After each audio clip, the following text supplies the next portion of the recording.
Hello दोस्तों, नमस्कार। आप सभी का स्वागत है आपके अपने यूट्यूब चैनल रवि सैलानी पर। जैसे कि दोस्तों आप जानते हैं कि मैंने कहा कि आपको हमेशा ही मैं एक नया सा टॉपिक लेके आता हूँ। और नए से टॉपिक में आज हमारा इंपॉर्टेंट टॉपिक है, काफ़ी मज़ेदार इंटरेस्टेड होने वाला ये वाला टॉपिक।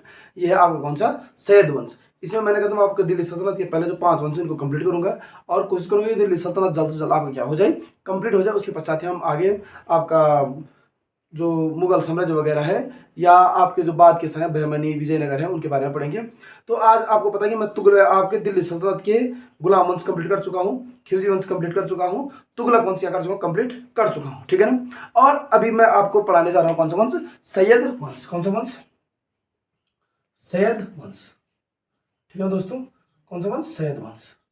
अब इस सैयद वंश के बारे में भी क्या होती है, बहुत सारी क्या होती है जानकारियां हैं। और इस सैयद वंश का जो टाइम पीरियड है वो रहा आपका 1414 से लेकर 1451 तक। कब तक रहा है, 1414 से लेकर 1451 तक। 1414 से लेकर 1451 तक क्या रहा आपका सैयद वंश का क्या रहा, टाइम पीरियड रहा है। ठीक है। अब आपको पता है कि मैंने जब आपको तुगलक वंश पढ़ा था तो तुगलक वंश का मैंने एक शासक पढ़ाया था आपको, दौलत खां। क्या पढ़ाया था, दौलत खां। तो दौलत खां को पराजित किया किसने, 1414 में किया खिजर खां ने। किसने, एक शासक का नाम पढ़ाया था मैंने आपको, कौन सा खां, दौलत खां। दौलत खां, ठीक है ना। दौलत खां तो तुगलक वंश का था, ठीक है ना। इसको पराजित किया किसने, खिजर खां ने। किसने पराजित किया, खिजर खां। दौलत खां को पराजित किया किसने, खिजर खां ने। और खिजर खां ने जब इसको पराजित किया तो इसने क्या किया, तुम्हारे दिल्ली पर क्या कर अधिकार कर दिया।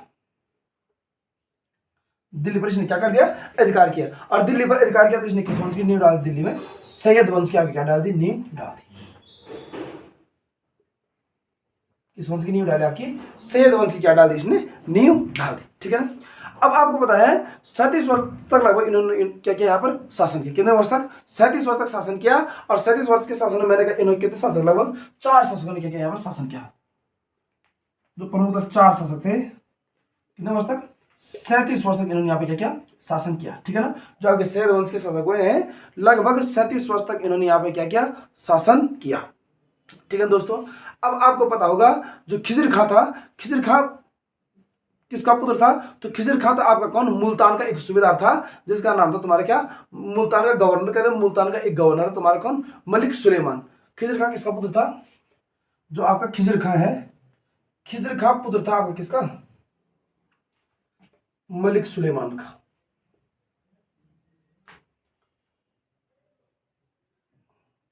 खिजर खां किसका पुत्र था आपका, मलिक सुलेमान। क्वेश्चन आता है, बहुत बार क्वेश्चन होता है कि खिजर खां किसका पुत्र था, तो खिजर खां पुत्र था किसका, मलिक सुलेमान का। और ये मलिक सुलेमान का क्या था तुम्हारा, मुल्तान का सूबेदार या मुल्तान का गवर्नर। कहाँ का गवर्नर था, मुल्तान का गवर्नर था आपका कौन, मलिक सुलेमान। अब क्या होता कि जो मलिक सुलेमान था, इस मलिक सुलेमान जब ये मुल्तान का गवर्नर था तो इसके समय पे क्या हुआ, जब मलिक सुलेमान आपका कहाँ गवर्नर था, मुल्तान का गवर्नर था, तो इसकी क्या हो जाती है, मृत्यु हो जाती है। और जैसे इसकी मृत्यु हो जाती है तो मलिक सुलेमान का जो पुत्र था वो क्या, खिजर खां क्या बन जाता है, मुल्तान का क्या बन जाता है, सूबेदार बन जाता है। ध्यान से सुनना, मैंने कहा जो आपका खिजर खां था, खिजर खां था मलिक सुलेमान का पुत्र। और मलिक सुलेमान कौन था, आपका मुल्तान का गवर्नर। तो मैंने कहा जैसे क्या हुआ, इसकी पिता की मृत्यु हो जाती, खिजर खां के पिता की मृत्यु हो जाती है मलिक सुलेमान की। तो ये क्या करता है, अपने पिता की जगह क्या बन जाता है, मुल्तान का क्या बन जाता है, सूबेदार बन जाता है। अब जैसे ही क्या बनता है, मुल्तान का सूबेदार है, मुल्तान का क्या बनता है, गवर्नर बनता है। तो फिरोज तुगलक ने भी क्या किया था, खिजर खां को क्या किया था, मुल्तान की क्या दे रखी थी, जागीरदारी दे रखी थी। किसने, फिरोज तुगलक ने। फिरोज तुगलक ने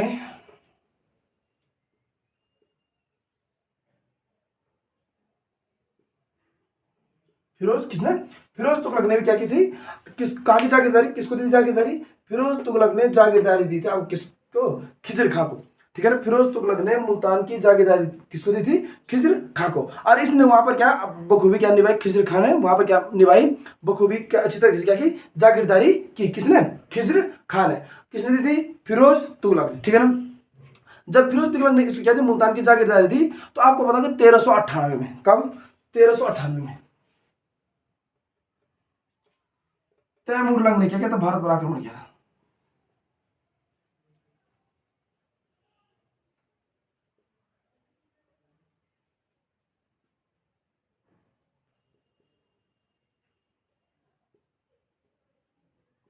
1398 में क्या किया, तैमूर लंग ने आपका क्या किया, भारत पर आक्रमण किया।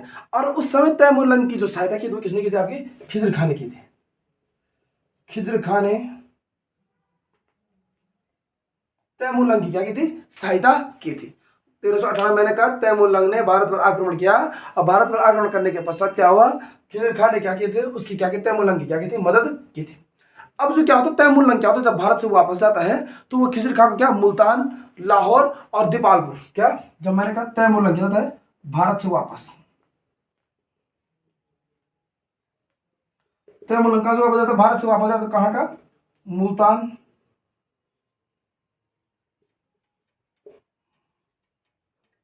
दीपालपुर और लाहौर, मुल्तान, दीपालपुर और लाहौर का क्या कर देता है, सूबेदार क्या कर देता है, नियुक्त कर देता है, ठीक है ना। तो जब ये क्या करता है, मुल्तान, दीपालपुर और लाहौर का सूबेदार इसको नियुक्त करता है, तो 1414 ईस्वी में क्या बैठ जाता है, आपकी दिल्ली की गद्दी पर बैठ जाता है। कब, 1414 ईस्वी में किसका कहा गद्दी बैठता है, दिल्ली की गद्दी पर, क्या हो, दिल्ली की गद्दी पर, दिल्ली की गद्दी पर बैठ जाता आपका कौन, खिज्र खां, ठीक है दोस्तों। तो मैंने कहा मुल्तानी गद्दी पर आपका कौन बैठा, ये मुल्तानी गद्दी पर नहीं, दिल्ली गद्दी पर आपका कौन बैठा, खिज्र खां, ठीक है दोस्तों। तो इस प्रकार से आपका क्या, जो खिज्र खां था वो दिल्ली की क्या बैठा, गद्दी पर बैठा। परंतु इस खिज्र खां ने शासन किया कुल कितना, 7 साल, ज्यादा इसने किया 7 साल। इस खिज्र खां का जो टाइम पीरियड रहा है वो रहा है, खिज्र खां का टाइम पीरियड 1414 से लेकर और 1421 तक, 1414 से लेकर 1421 तक आगे क्या, खिज्र खान ने क्या किया, दिल्ली की गद्दी पर क्या किया, शासन किया, ठीक है दोस्तों। तो ये किसके बारे में था, आपका खिज्र खां के बारे में, ठीक है ना। अब एक ग्रंथ आता है क्या, तारिक ए मुबारक शाही, क्या आता है, तारिक ए मुबारक शाही में खिज्र खां को क्या कहा गया है, सैयद बताया गया है। क्या बताया गया है, खिज्र खां को सैयद, और सैयद का अर्थ होता है क्या, पैगंबर मोहम्मद शाह का क्या, वंशज, ठीक है ना। तारिक ए मुबारक शाही में किसको, ग्रंथ आता है तारिक ए मुबारक शाही,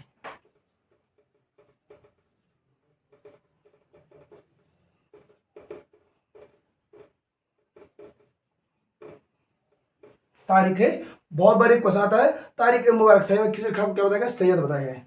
तारिक ए मुबारक शाही में खिज्र खां को क्या बताया गया है, सैयद बताया गया है। तारिक ए मुबारक शाही में खिज्र खां को क्या बताया गया, सैयद बताया गया है। और सैयद का अर्थ क्या होता है आपका, पैगंबर मोहम्मद साहब का वंशज। सैयद का अर्थ क्या होता है,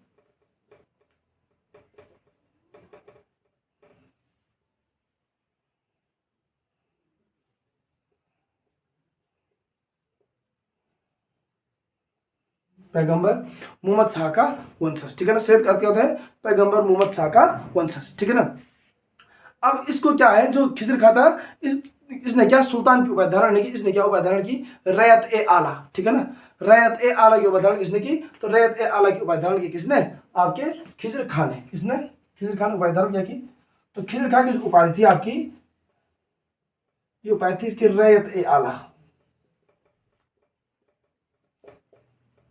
मेरे पास जगह नहीं इसलिए मैं इसको ऊपर लिख रहा हूं, आप लोग जाके नीचे इसको ऐड कर देना, ठीक है ना। रैयत ए आला, ठीक है ना, या तैमूर का मातहत, क्या, तैमूर का मातहत, ठीक है ना, तैमूर का मातहत,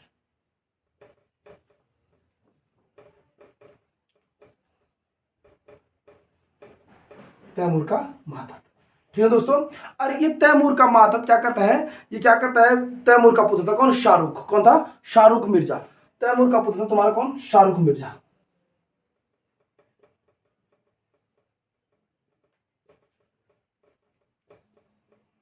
तैमूर का पुत्र कौन था, शाहरुख मिर्जा। तो ये जब ये क्या करता है पुराने सिक्कों को, तो ये क्या करता है, खिज्र खां क्या करता है, आपके जिन शासकों ने पुराने सिक्के ढलवाए थे या चलाए थे उस समय, उनके नाम तो रहने देता है, परंतु नए सिक्कों पर क्या करता है, ये क्या करता है, तैमूर का मातहत, और नए सिक्कों पर क्या करता है, तैमूर और उसके पुत्र शाहरुख मिर्जा के नाम क्या करवाता है, अंकित या उत्कीर्ण करवाता है, ठीक है ना। सैयद वंश का ऐसा कौन सा शासक था जिसने तैमूर लंग के पुत्र, तैमूर लंग और तैमूर लंग के पुत्र शाहरुख मिर्जा के नाम से सिक्के चलवाए थे, तो वो तुम्हारा कौन था, आपका खिज्र खां था। कौन था, खिज्र खां, ठीक है दोस्तों। तो ये तुम्हारे किसके बारे में था, आपका खिज्र खां के बारे में था। अब कुछ पॉइंट और भी हैं, वो पॉइंट क्या है मैं आपको बताने जा रहा हूं, ठीक है ना। कुछ पॉइंट और क्या है, वो पॉइंट है आपके दोस्तों, कि जो क्या था, खिजर खा था, इस खिजर खां ने क्या किया था, इटावा हुआ, कटिहार हुआ, इटावा, कटिहार, खोर, जैसलमेर, ठीक है ना, ग्वालियर, बयाना, मेवात, बदायूं, अरे समझ बात, इन सब जगहों पर क्या किया था, आक्रमण किया था, किसने, खिजर खां ने। कहा, इटावा, देखो बहुत ज्यादा इंपॉर्टेंट है, अभी बताऊंगा इसके बारे में। कटिहार,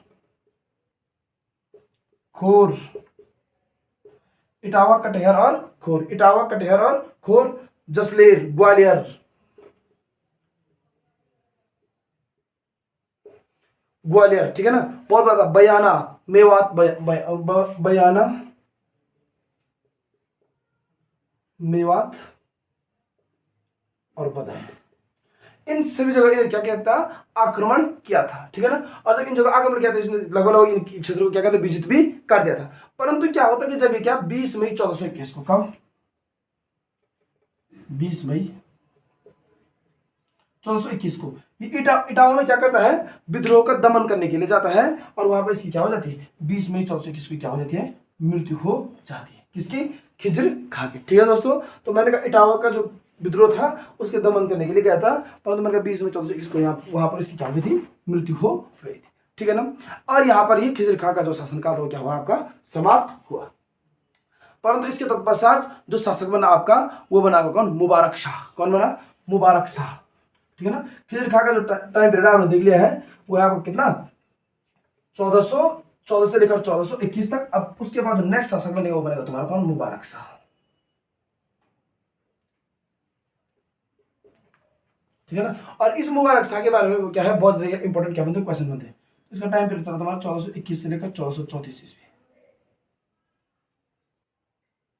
1421 से लेकर 1434, ठीक है ना। अब इस मुबारक शाह ने क्या किया, शाह और नायाब ए अमीरुल मोमिन की क्या की उपाधि धारण की, किसने, इसने मुबारक, इसका नाम तो वास्तव में मुबारक खां, इसका वास्तविक नाम कहते हैं मुबारक खां, वास्तविक नाम कहते हैं इसका मुबारक खां। परंतु मैंने कहा इसने कौन सी उपाधि धारण की, शाह, और दूसरी उपाधि जो इसकी प्रमुख इंपॉर्टेंट उपाधि थी वो किसने, नायब ए अमीरुल मोमिन, क्या, नायब ए अमीरुल मोमिन,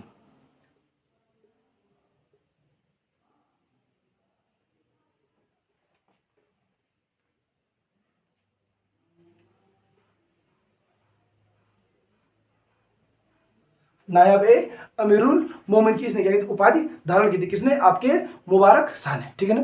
परंतु आपका जो मुबारक शाह था ये योग्य था, क्या था ये, बहुत ज्यादा क्या था, योग्य था, योग्य सेनाध्यक्ष कहते हैं इसको,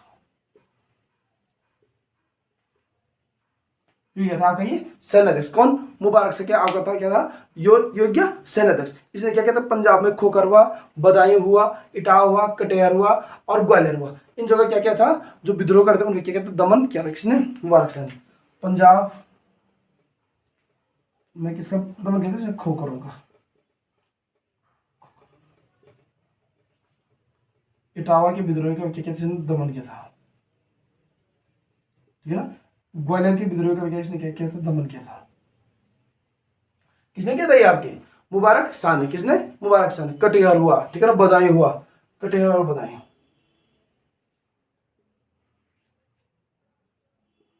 ये विद्रोहियों का ठीक है दमन किया, किसने किया था आपका ये, मुबारक शाह ने, ठीक है ना। जब इसने क्या किया, इनका दमन किया, तो इसने क्या किया, इसने खुतबा क्या पढ़वाया, खुतबा पढ़वाया, और अपने नाम के क्या चलवाए, सिक्के चलवाए, क्या पढ़ाया इसने, खुतबा पढ़वाया,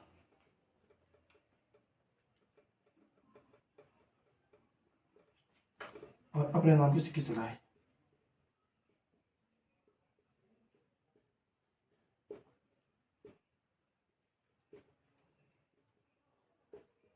खुतबा पढ़वाया और अपने नाम की क्या चलवाए, इसने सिक्के चलवाए, किसने, आपके मुबारक शाह ने, ठीक है ना। परंतु मैंने कहा ये क्या था, निडर टाइप का क्या था, शासक था। इसने क्या किया, जो तैमूर के नाम के सिक्के चलवाए थे, किसने, खिजर खान ने, ठीक है ना, उनको सभी को क्या करवा दिया था, इसने हटवा दिया, तैमूर नाम के सिक्के क्या करा था, हटवा दिया था, तैमूर के नाम के सिक्के,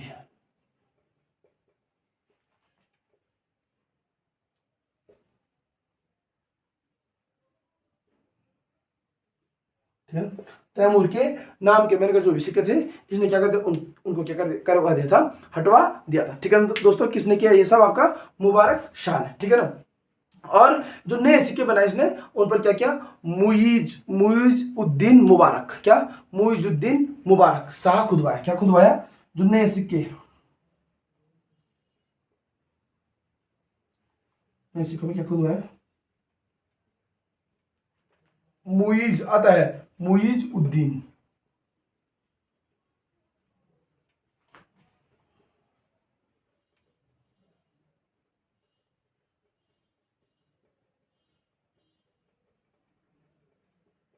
मुइजुद्दीन मुबारक शाह खुदवाए। किसने खुदवाए, आपके जो आपको ना मुबारक शाह था। ठीक है दोस्तों, इसके बारे में बहुत बार क्या आता है, क्वेश्चन आता है। यमुना नदी के किनारे इसने क्या, मुबारकाबाद नगर बसाया था। किस नदी के किनारे, यमुना नदी के किनारे।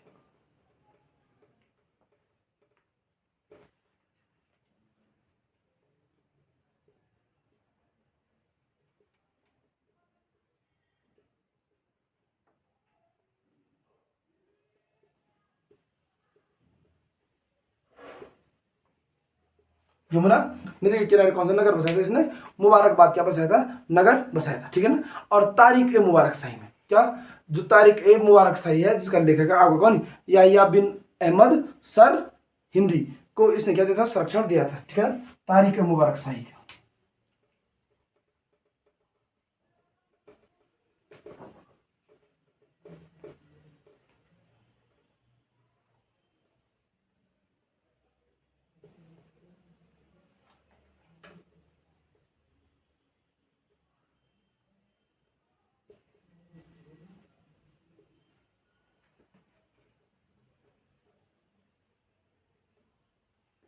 याहिया बिन अहमद सर हिंदी को क्या था, इसने संरक्षण प्रदान किया था।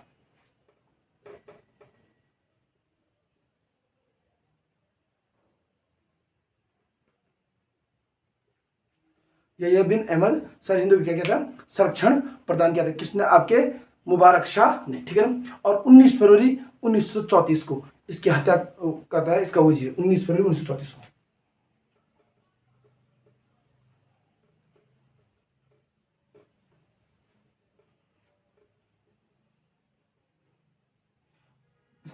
इसकी हत्या करता है कौन, इसका वजीर, जिसका वजीर का नाम था तुम्हारा क्या, सरवर उल मुल्क, क्या, या मलिक स्वरूप, सरवर उल मुल्क।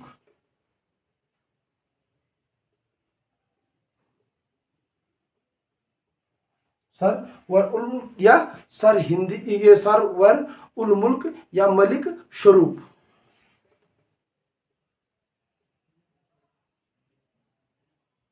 मलिक स्वरूप ने इसकी क्या कर दी थी, हत्या कर दी थी। ठीक है ना। और इसी के साथ मैंने कहा ये मुबारक शाह का भी क्या होता है, आपका शासनकाल पूरा हो जाता है। ठीक है दोस्तों, तो ये था आपके कौन से, सैयद वंश के प्रमुख दो शासक। ठीक है ना, इनके बारे में आप पढ़ लीजिएगा। मुबारक शाह मैंने कहा 1434 मुबारक शाह का वास्तविक नाम मुबारक खां।